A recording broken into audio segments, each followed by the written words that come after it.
Alright. So in today's video ay nandito kami sa kalsada kasama si Bella kasi papunta kami ng Dumangas. Ang Dumangas ay ang katabing municipality ng Liganes kung saan makikita mo ang port ng mga roro na barko.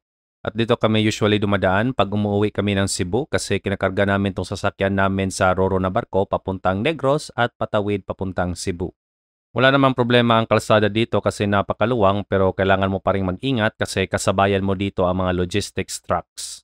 At dahil maluwang nga ang kalsada dito ay dito rin kami nagpa-practice ni Mrs. ng driving kasi ang lugar na to ay nasa gitna ng palaisdaan. At dahil ang mga kalsada dito ay parte ng coastal road ng Iloilo so marami ka ring makikita dito mga magagandang restaurants tulad ng Lakaran. Masarap din dito kasi parang social to na restaurant. At ito naman ang Juby Boss, isa din na sikat na restaurant dito sa Dumangas at marami ding pumupunta dito. At dito rin sa Dumangas ay makabili ka ng mga iba't ibang klaseng seafoods kasi dito binabagsak yung mga iba't ibang klaseng isda at mga shellfish na mula sa iba't ibang parte ng Panay Island. So yung destination namin nasa 15 to 20 minutes lang yung biyahe at habang papalapit na kami ay medyo nababahala na ako sa kondisyon ng panahon kasi kumakapal yung maitim na ulap so may malaking tsansa na uulan talaga.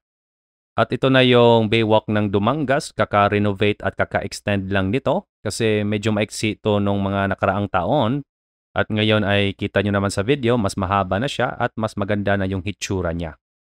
Buti na lang nung dumating kami dito ay hindi pa masyado marami ang tao kasi minsan talaga punuan tong lugar na to at mahirap mag-parking. So, umikot muna kami ni Bella dito para maghanap ng parking spot.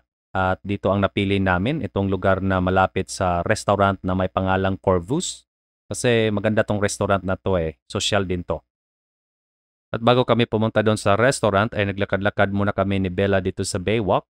Napaka low tide nung dumating kami kaya ang dagat ay napakalayo mula sa shoreline.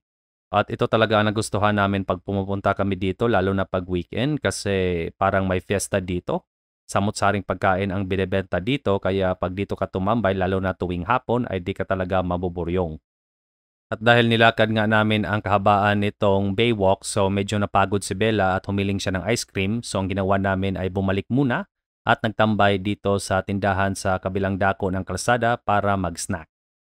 So, napakalaki pa talaga ng potensyal ng lugar na to na gumanda pa ng lalo kasi marami pang mga pwesto dito na bakante pa at pwedeng pagtayuan ng mga samot-saring negosyo. At pagkatapos naming mag-snack doon sa tindahan ay naglakad ulit kami dito sa Baywalk. At dahil medyo umaambon na ay napagdesisyonan namin na kumain sa Corvus para sa hapunan namin.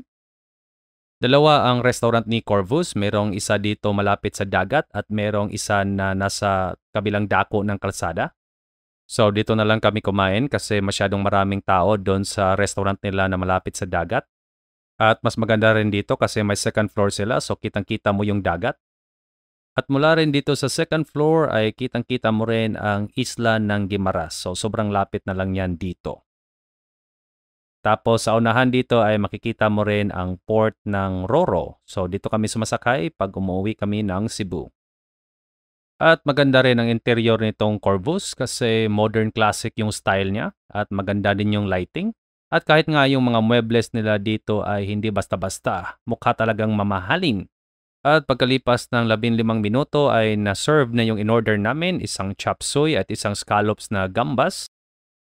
In fairness, hindi masyadong mahal ang pagkain dito, napaka-affordable. At tama nga ang kutob ko, biglang bumuhos ang napakalakas na ulan na parang may bagyo. So nagtambay na lang kami ni Bella dito sa restaurant habang pinapatila ang ulan.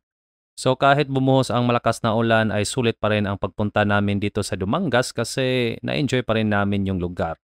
At salamat sa panonood sa video namin today guys at dito natapos ang video namin. So maghahanap naman kami ni Bella ulit ng magandang lugar dito sa Iloilo na ibabahagi namin sa inyo.